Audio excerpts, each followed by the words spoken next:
귀한 고백이 있는 찬양 감사합니다.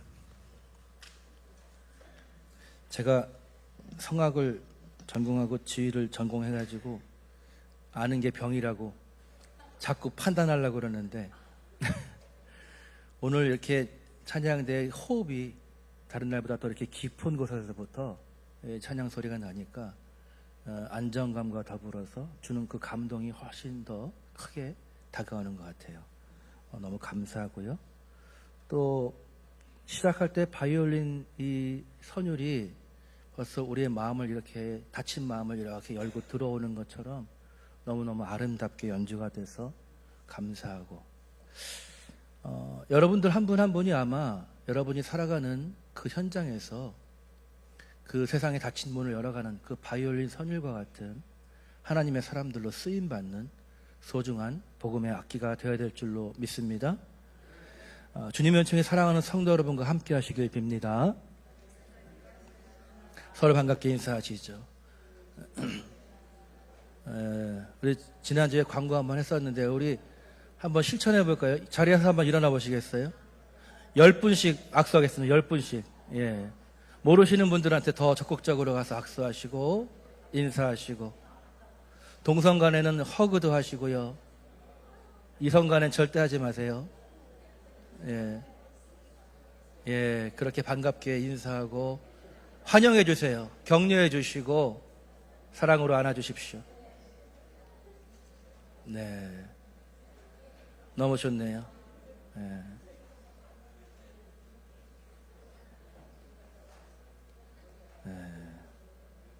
짧은 한 30초의 시간이지만 대화도 나누고 교제도 하고 손도 잡으면서 우리가 하나님 안에 한 가족이고 공동체임을 확인하는 모습에 너무 감사합니다.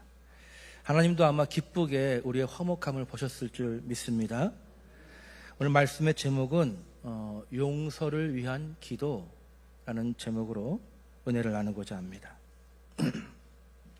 여러분, 우리 산돌교회가 참 아름답지 않습니까? 이 예배당 말이에요. 그렇죠? 산돌교회 처음 파트 전사로 면접 오던 날도 생각나고요.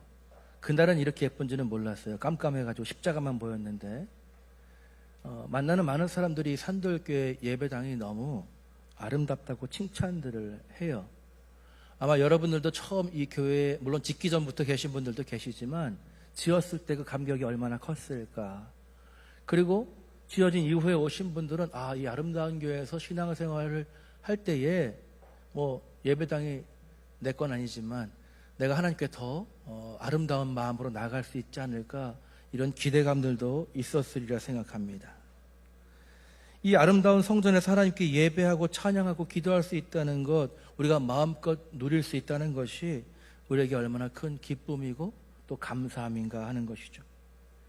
근데 오늘 이 본문 말씀에 이스라엘의 역사상에 가장 화려하고 웅장했던 성전을 하나님께 바치던 솔로몬의 기도를 우리가 함께 읽었어요. 그런데 우리는 잠시 멈춰서 이 솔로몬의 기도를 들으면서 중요한 질문을 하게 되는 것이죠. 우리는 이 아름다운 성전에서 과연 무엇을 위해 기도하고 있는가? 무엇을 위해 기도하고 있는가? 나에게 이 성전이 필요한 진짜 이유는 무엇이고, 이 자리에서 드리는 우리의 기도가 향해야 될 가장 중요한 목적지가 어디일까요? 매주 우리는 주여전으로 나오고 신앙생활하고 예배를 드리지만 과연 그런 분명한 가장 중요한 목적을 잃지 않고 나아가고 있는가 하는 것입니다. 오늘 솔로몬의 기도가 100%는 아니지만 우리에게 가장 중요한 것이 무엇인지를 답을 주고 있는데, 성전이 단지 하나님의 영광을 위한 그런 장소로서만이, 보여지기 위한 장소로서만이 아니라 연약한 우리가 하나님의 은총 앞으로 나아가는 통로이면서 그곳에서 우리가 얻는 가장 귀한 은혜가 바로 죄사함의 은혜라고 하는 것, 그것을 말해주고 있습니다. 죄사함의 은혜, 가장 중요한 은혜가 죄사함의 은혜라는 것. 오늘 말씀을 통해서 여러분, 우리의 기도를 한번 점검하고요, 우리의 신앙생활을 한번 점검했으면 좋겠습니다. 이 솔로몬이 하나님께 마지막에 구했던 것은 용서하여 주시옵소서였거든요. 용서해 주시옵소서. 우리의 기도가 하나님의 용서라는 위대한 은혜를 향해서 나아가야 된다라고 하는 것을 다시 한번 기억하고 깨달으면서 기도 생활의 가장 중요한 그 중심을 회복할 수 있는 은혜가 오늘 모든 여러분들께 있으시기를 주님의 이름으로 축원합니다. 그러면 누가 용서를 구해야 되는가? 구할 수 있을까?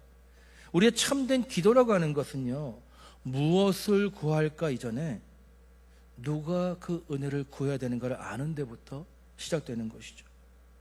솔로몬은요, 우리가 앞에서 주중에 오늘 이제 큐티 말씀 본문으로 이제 설교를 나누고 있는데요, 내용이 나옵니다. 모든 회중들 앞에서 무릎을 꿇고 두 손을 하나님 향해서 펴고 이렇게 고백하고 있어요. 하나님이 참으로 사람과 함께 땅에 계시리이까 보소서, 하늘과 하늘들의 하늘이라도 주를 용납하지 못하겠거늘 하물며 내가 건축한 이 성전이리이까, 이렇게 고백하고 있거든요. 사실 하나님의 손으로 지으셨습니다, 하나님의 말씀대로 지으셨습니다라고 솔로몬은 고백을 이미 했습니다. 그런데 오늘 내가 건축한 이 성전이란 말은 무엇입니까? 우리의 인간이 보기에 아름답고 인간의 정성을 다한 이 모양, 이 건물, 과연 거기에 하나님이 거하시겠냐? 이 말씀인 것이죠. 온 우주보다 크신 하나님 앞에 인간이 만든 가장 위대한 그 금으로 다 둘러싸운 아름다운 성전, 건축물조차 얼마나 초라한 것인가 하는 것을 고백하는 거예요. 이것이 모든 기도의 출발점입니다. 내가 이 성전을 어떻게 지었는데가 아니라 이것이 아무리 아름답다 할지라도, 우리의 수고와 헌신을 통해서 드러나는 하나님의 영광이 아무리 아름답다 할지라도 주님 앞에 우리는 죄 많고 유한한 연약한 자로 서 있다라고 하는 거예요. 여러분, 이사야 선지자가 성전에서 하나님의 임재를 경험했을 때에 그 하나님의 영광을 보자마자 이렇게 부르짖었어요. 화로다, 화로다, 나여 망하게 되었도다. 나는 입술이 부정한 사람이요 라고 고백했습니다. 우리의 말로, 인간의 표현으로 표현할 수 없는 하나님의 압도적인 그 거룩하심을 마주하는 순간, 그는 자신의 위대한 사명, 비전 이런 것이 아니라 자신의 죄악됨, 부정함을 먼저 보았다는 것이죠. 그리고 바로 그 절망의 자리에서 제단 숯불로 그 입술을 정결하게 하시는 하나님의 용서의 은혜를 경험했습니다. 여러분, 우리가 또 잘 알고 있는 누가 있죠? 베드로 있잖아요. 베드로가 주님의 말씀에 순종해서 물고기를 그물에 찢어지게 올렸을 때에 예수님 옆에서 뭐라 그랬어요? 주님, 나는 죄인으로서이다. 하나님의 위대한 능력을 경험했을 때 우리가 부르는 그 찬양의 가사처럼 나의 자금을 알고 그분의 크심을 알면 뭐예요? 우리가 얼마나 연약하고 그 사랑과 그 은혜 앞에 부족한 죄인인가를 다시 깨닫게 되는 것이죠. 나는 용서가 필요한 죄인입니다 라는 이 이사야의 정직한 자기인식이야말로 용서를 위한 기도의 문을 여는 유일한 열쇠가 되는 것이죠. 주님 앞에 나아갈 때에 은혜를 구할 수 있는 겸손한 믿음으로 나아가는 저와 여러분이 되기를 간절히 소망합니다. 여러분, 자신이 용서받아야 될 죄인임을 깨달은 사람은 이제 자신의 모든 삶의 문제를 용서의 관점에서 바라보기 시작합니다. 솔로몬은 앞으로 백성들이 겪게 될 수많은 문제들을 하나님 앞에 나열하면서 간구합니다. 그러나 그의 기도는 단순히 이 문제를 해결해 주십시오라는 기도에서 그치지 않았어요. 모든 문제의 가장 깊은 뿌리에 무엇이 있냐면 하나님과의 관계를 단절시키는 죄가 있었다는 것을 알았기 때문이죠. 여러분, 우리 평신도들도 잘 알고 또 목회자들이나 신학자들이 좋아하는 팀 켈러 목사님이라는 분이 있어요. 그분의 책에 만들어진 신이라는 책이 있는데 아마 제목으로 나올 겁니다. 예. 영어로도 되어 있는데 해석을 하면 거짓 신들, 우상들, 돈과 성과 권력이 주는 헛된 공허한 약속들, 그리고 진정한 유일한 희망. 예. 이 책에서 우리의 마음을 우리의 마음의 죄를 어떻게 보냐면 우상 숭배라는 관점으로 설명을 하고 있어요. 이 우상이라는 것이 나무나 돌로 만든 어떤 나 외에 다른 신의 형상만을 의미하는 것이 아니라 하나님만이 주실 수 있는 안정감과 그 의미와 행복을, 삶의 의미와 행복을 다른 곳에서 얻으려고 할 때 그 모든 것이 바로 우리 마음의 우상이 된다라고 이야기하는 것이에요. 우리 모두는 마음속에 자신만의 우상을 만들기 쉬운 연약한 존재입니다. 저 역시도 마찬가지예요. 여러분, 재정에 문제가 생겼을 때 우리는 단지 돈이 부족해서 힘들다고 생각하지만 어쩌면 그 뿌리에는요, 돈이 나의 안전을 보장해 줄 것이라 믿었던 그 우상이 깨졌던 것일 수 있어요. 사람과의 관계가 깨져서 마음이 아플 때 우리는 그 사람과의 관계 회복을 위해서 기도하지만 실은 그 사람을 하나님의 자리에 놓고 의지했던 관계라는 우상이 무너진 것일 수도 있는 것이죠. 내가 하나님처럼 전적으로 그 사람을 의지하진 않았지만 그러나 나는 두루두루 관계를 잘하고 평판이 좋은 사람이야 라고 하는 자기 자신이 의지하던 그것이 깨졌음으로 인해서 불안해할 수 있다는 거예요. 우리는 부서진 이 우상의 파편을 붙들고 괴롭고 힘들어서 기도하고 있지만 하나님은 그 문제를 통해서 우리 마음속 가장 깊은 곳에 자리 잡은 우상 자체를 보게 하십니다. 그러니까 뭐가 우상이냐면 하나님보다 더 소중한 것, 하나님보다 더 중요하고 급한 것, 하나님도 말리실 수 없는 그것, 그게 우상이에요. 그 우상을 섬겼던 그 죄를 보게 하시고 오직 하나님 한 분만으로 만족하는 자리로 우리를 초대하십니다. 우리의 기도는요, 이런 우리 삶에 벌어지는 어떤 깨어진 아픔으로 인한 그 현상을 넘어서서, 문제를 넘어서서 하나님, 이 문제 속에 숨겨진 나의 우상을 섬긴 불신앙을 용서해 주옵소서. 하나님 아닌 물질에서, 하나님 아닌 지식에서, 하나님이 아닌 권력에서, 하나님이 아닌 어떤 관계 가운데에서 인정받고 평안을 누리려고 했던, 하나님이 주시는 것이 아니라 세상 사람들이 찾는 그곳에서 나의 존재와 의미와 평안을 찾으려고 했던 그 우상, 불신앙을 용서해 주십시오라고 하는 기도까지 나아가야 된다는 것이죠. 솔로몬의 기도는 이렇게 절정을 이룹니다. 21절 후반절이에요. 주께서는 그 간구함을 들으시되 주께서 계신 곳 하늘에서 들으시사 사하여 주옵소서.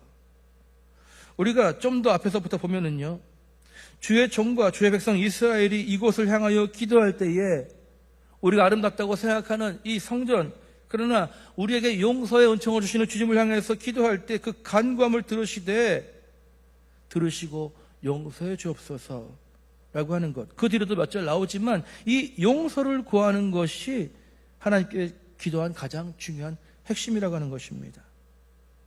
기도의 최종 목적이에요. 이 성전을 다 짓고 하나님께 제사 드리는 자가 되는, 제사할 때 그 제사의 중요한 것이 무엇입니까? 다 아시잖아요. 제물의 피를 흘림으로 인해서 나의 죄를 대속하는 거잖아요. 그렇죠? 죄 없이 나는 거룩하니 너희도 거룩하라 하신 하나님의 말씀에 순종해서 거룩한 백성으로 살기 위해서 죄사함을 위해서 지은 곳이 바로 이 성전이에요. 죄사함은 곧 하나님과의 관계 회복입니다. 거룩으로 나가는 길이에요. 그런데 우리의 노력만 가지고는 어려운 거예요. 우리의 능력만 가지고 어려워요. 그래서 하나님께 구했을 때에 하나님의 최종적인 응답은 무엇이냐? 그 우리의 손으로 지어진 성전이 아니라 예수 그리스도, 독생자 예수 그리스도를 보내셔서 십자가에서 저와 여러분을 위해 피 흘리심으로 인해서 그 간절한 용서의 기도에 완전하신 응답을 주셨다는 것입니다. 간절한 용서의 기도에 대한 하나님의 궁극적인 응답이 바로 뭐예요? 십자가라는 것이죠. 우리는 하나하나 사건이 있을 때마다 그걸로 인해서 감정의 기복이 있고 기뻐하고 슬퍼하지만 하나님께서는 그런 작은 하나하나도 중요하게 보시지만 예수 그리스도를 통해서 모든 자들이 믿음 안에 구원받는, 용서받고 구원받는 놀라운 은혜를 베풀어 주셨습니다. 할렐루야. 그렇다면 이 압도적인 용서의 은혜가 우리를 어떻게 이끌어가야 되는가, 우리 삶을 어떻게 바꿔야 되는가. 용서받지 않고 그리스도인이 된 사람은 아무도 없어요. 용서가 있기 때문에 우리는 하나님의 자녀가 되고 복음의 증인도 되는 것입니다.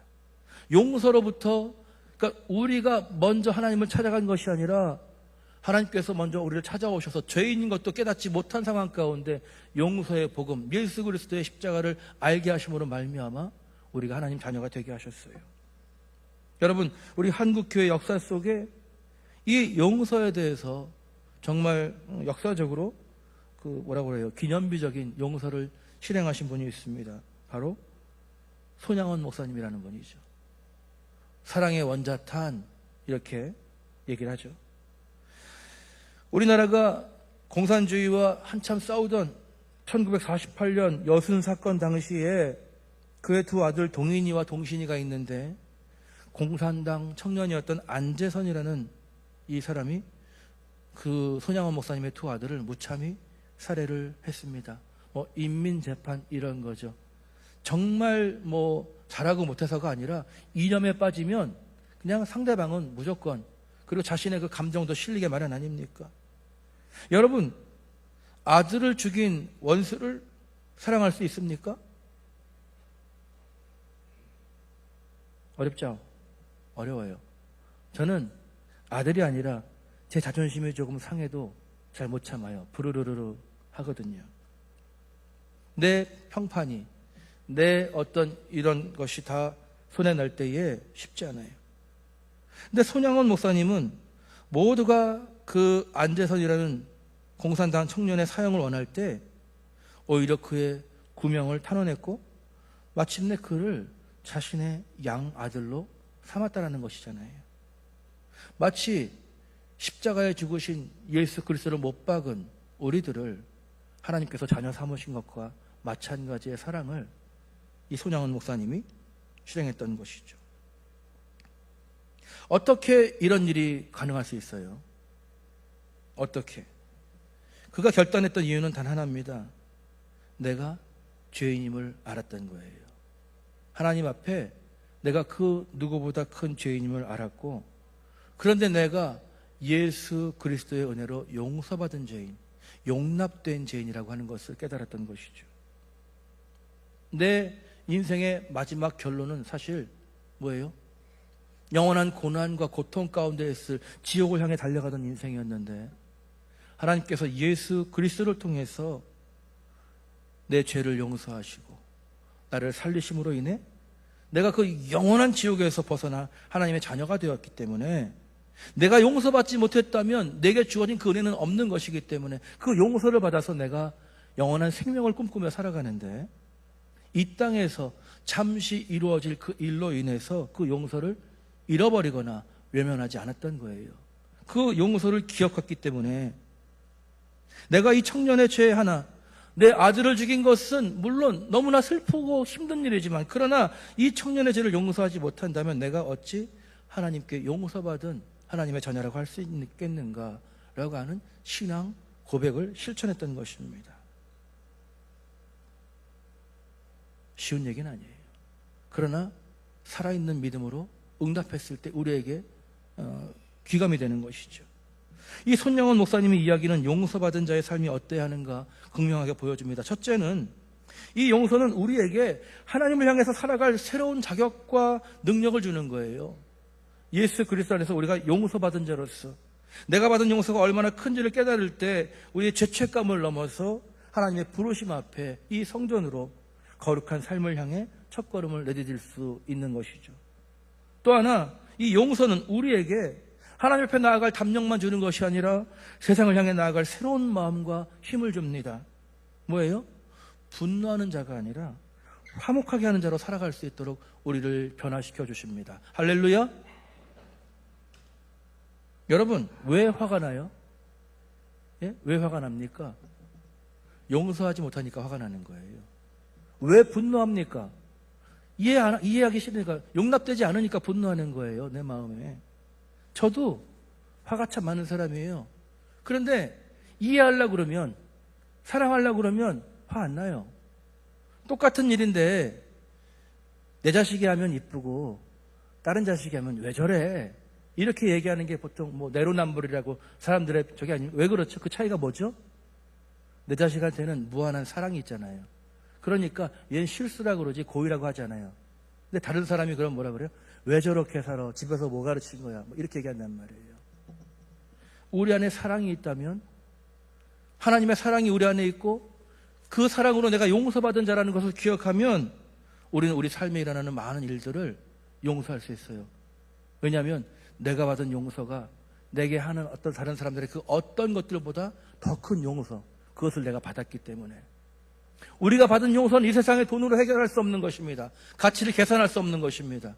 오직 죄 없으신 하나님의 아들 예수 그리스도의 보혈을 통해서만 얻을 수 있는 그 희생을 통해서 우리가 용서를 받았고 그 결과로 구원, 영원한 생명을 얻었습니다. 믿으십니까? 그 사랑을 받았어요. 영원히 지옥 갈 것이 우리의 정해진 인생이었어요. 그런데 우리가 천국 백성 됐단 말입니다. 그러니까 우리가 용서할 수 있는 자가 되는 거예요. 왜요? 우리의 구원을 흔들 수 있는 시험을 가지고 온 사람은 아무도 없어요. 우리의 생명을 흔들 수 있는 사람도 없고, 우리를 판단하고 우리를 어렵게 하는 사람들은 있겠지만 그러나 그것이 결코 우리의 구원을 흔들 수 없기 때문에 구원의 사랑을 받은 자로서 용서하는 자가 되는 것이죠. 여러분, 지금 이 사회가 어떻습니까? 정치 얘기하면 예민하겠지만 보수와 진보로 나눠져 있다고 그래요. 그리고 서로를 공격하는데 듣고 싶은 얘기가 아니라 가장 듣기 싫은 얘기를 해요. 그래서 진보에서는 뭐라고 하냐면 사대주의자들, 친일파, 뭐 미국에다가 뭐 막 이렇게 얘기를 하잖아요. 그리고 또 반대쪽은 어떻습니까? 보수에서는 진보를 향해서 사회주의자 이런 얘기 안 해요. 빨갱이 이렇게 얘기합니다. 원색적으로. 그래서 광화문에 가면 태극기를 막 성적이랑 흔들고요. 그리고서 집에 가면 누구랑 만나요? 내가 빨갱이라고 그랬던 그 빨갱이가 우리 집 아들이고 우리 집에 있는 딸인 거예요. 그리고 아직 친일 잔재를 청산하지 못했어 이랬던 분들이 뭐예요? 일제시대 때 이름 일본어로 바꿨던 우리 엄마고 우리 아빠인 거예요. 그분들은 6.25를 겪었단 말이에요. 너무 싫을 수밖에 없죠, 빨갱이가. 그런데 우리가 막 그렇게 정죄하는 그 사람들이 멀리 있는 사람이 아니라 우리 집에 있는 우리 아들, 우리 자식들이고 우리 부모님들이라는 걸 왜 기억을 못하냐는 것이죠. 여러분, 싸움을 하다가도요, 마피아들이 조직 간에 막 이렇게 싸움하다가도 절대 건드리면 안 되는 게 있어요. 그게 뭔지 아세요? 가족이에요, 가족. 승질나서 싸울 때, 부부싸움 할 때도 그래요. 가족은 건들지 말자. 서로가 얘기할 때는 괜찮다가 갑자기, 그런데 어머님이 아버님이 당신 오빠가 이러면 어떻게 돼요? 걷잡을 수 없는 싸움이 되잖아요. 그런데 우리는 우리 가족들을 향해서, 우리 아들들을 향해서 뭐라고 하고 있고, 우리 부모님을 향해서 뭐라고 하고 있다는 말이죠. 여러분, 가족을 향한 정죄와 비난이 정말 하나님이 기뻐하시는 올곧은 신앙이겠습니까? 우리 아들은 아니라고 생각하세요? 우리 아버지는 아니라고 생각하십니까? 조건 때문에, 이념 때문에 우리가 사랑하지 않아도 된다고 성경에 써 있습니까? 아니에요. 그것을 넘어서는 사랑으로 나아가야 되는 것이죠. 하나님이 찾으시는 진정한 그리스도인은 이 손영원 목사님처럼 내가 먼저 받은 그 압도적인 용서의 은혜를 알기 때문에 이념과 사상을 넘어서 원수까지도 사랑으로 품으려는 사람이 아니겠습니까? 여러분, 우리가 이 아름다운 성전에 모여서 예배드리는 것, 그리고 우리가 드리는 그 기도의 중심이 과연 무엇입니까, 여러분? 무엇을 위해서 기도하십니까? 그것은 우리가 하나님의 능력으로 세상의 것을 얻기 위한 형통함을 위한 것이 아니라 나를 위해서 그 아들까지 내어주신 하나님의 용서의 은혜를 다시 한번 힘입고 그 은혜를 잊지 않고 용서받은 자라고 하는 것, 겸손하게 십자가 앞에 서기 위해서 우리가 예배하고 매주 똑같이 반복되는 것이지만 우리가 자꾸 잊어버리기 때문에 기도하는 것이 아니겠습니까? 내가 용서받은 자라는 걸 기억하는데 누구한테 화를 내겠어요? 내가 생명의 빚을 진 자로 살아가는데 누구한테 분노하겠습니까? 우리가 그것을 잊어버리기 때문에 우리가 분노하게 되고 화내게 되고 용서하지 못하는 것이죠. 여러분, 우리가 주님 앞에 서는 날까지 우리의 연약함 가운데 나의 다시 한번 용서를 구하면서 또 한 가지 뭐예요? 용서할 수 있는 자가 되기 위해서 기도할 수 있다는 것이 얼마나 큰 특권인지 모릅니다, 여러분. 왜 우리가 용서하는 게 쉽습니까? 쉽지 않잖아요. 그러니까 눈물로 기도할 때 하나님 내가 아파서 힘들어서 물질이 너무 없어서 막 눈물로 기도하는데 그런 건 사실 눈물로 기도할 거 아니에요. 왜 눈물이 나야 되냐면 용서해야 되는데 용서가 안 돼서 마음에. 하나님, 주님은 나를 조건 없이 믿음으로 용서해 주셨는데 저는 용서가 안 돼요, 하나님. 그런데 용서해야 된다는 걸 알아요. 내 마음이 변할 수 있도록 도와주십시오. 용서가 안 되고 용납이 안 되고 인정이 안 되는데 내가 받아들일 수 있는 사람이 되게 하시고 품을 수 있는 사람이 되게 하시고 그 용서를 위해서 하나님께 눈물로 기도해야 되는 거예요. 왜? 우리 스스로는 그 용서임이 나오지 않거든요. 예수님의 보혈의 능력이 내가 용서하는 능력이 될 수 있도록 나를 그렇게 용서의 사람으로 사용해 주십시오. 혹시 여러분의 마음속에 지금 도저히 용서할 수 없는 사람이 있습니까? 그 증오의 무게에 짓눌려서 기도조차 막혀있지는 않습니까? 기도도 안 되고 아무것도 안 되고. 그렇다면 여러분의 시선을 그 사람이 아닌 십자가에 달리신 예수 그리스도께로 돌리시기를 주님의 이름으로 축원합니다. 돌리십시오. 큰 죄를 지은 구원받을 수 없는 나를 용서하신 그 하나님의 은혜를 먼저 깊이 구할 때에 비로소 우리도 누군가를 향해서 작은 용서의 손을 내밀 수 있는 힘을 얻게 될 것입니다. 우리의 모든 기도가 문제 해결을 넘어서 하나님과의 관계를 회복하는 용서를 위한 기도가 될 때에 오늘 이 자리에 있는 우리 모두가 문제 해결을 넘어서 용서를 위한 기도를 드리기 시작한다면 우리 산돌교회가 어떻게 변화되겠습니까?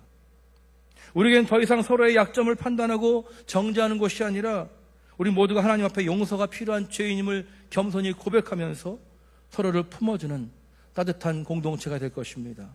회복의 공동체가 될 것입니다. 우리 아름다운 예배당은 단지 멋진 건물이 아니라 상처 입은 어떤 영혼들이 찾아온다 할지라도 하나님의 용서를 경험하고 새 힘을 얻는 진정한 영적 피난처가 되어질 줄 믿습니다. 여러분, 세상은 보수와 진보, 이념과 세대로 나뉘어서 서로를 비난하고 있지만 우리가 용서의 마음을 갖고 용서받은 죄인으로서 용서라는 믿음을 가지고 기도하며 나갈 때에 세상 사람들이 우리를 바라보면서 놀랄 것입니다. 저들은 어떻게 이념의 차이에도 불구하고 세대 차이에도 불구하고 저렇게 서로 함께 웃고 함께 사랑하고 화목할 수 있는가? 그때 우리는 대답할 수 있죠. 뭐예요?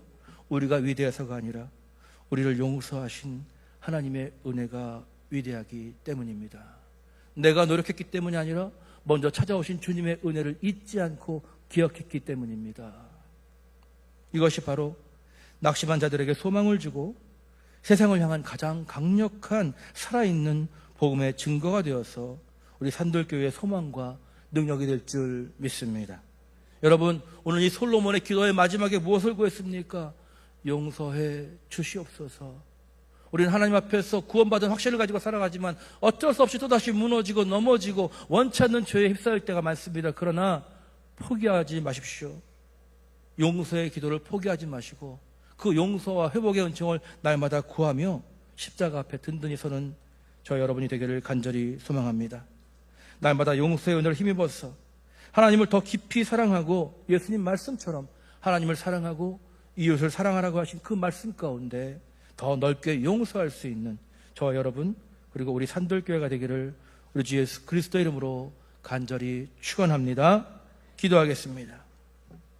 거룩하시고 자비로우신 하나님 아버지, 오늘 말씀을 통해서 우리의 기도가 향해야 될 것은 바로 주님의 용서의 은혜라는 것을 깨닫게 하시니 감사합니다. 그동안 저희는 삶의 문제 해결에만 급급하고 정작 그 문제의 뿌리에 있는 하나님과의 깨어진 관계와 저희의 죄를 보지 못했음을 회개합니다. 이제 저희의 모든 기도에 앞서 하나님의 거룩하심 앞에 선 용서가 필요한 죄인임을 먼저 고백하게 하옵소서. 저희 삶의 고통을 통해서 마음속 깊은 곳에 숨겨진 우상들을 보게 하시고 그것들을 주님 앞에 내어놓으며 용서를 구하는 기도를 드리기로 다시 한번 결단합니다. 우리를 위해 아들을 내어주신 그 십자가의 사랑을 날마다 기억하게 하시고 그 용서의 은혜를 힘입어 나에게 상처 준 이웃을 용서하는 자로 나아가 화목하게 하는 자로 살아가도록 인도해 주시옵소서. 우리의 영원한 대제사장이 되시는 예수 그리스도의 이름으로 기도하옵나이다. 아멘.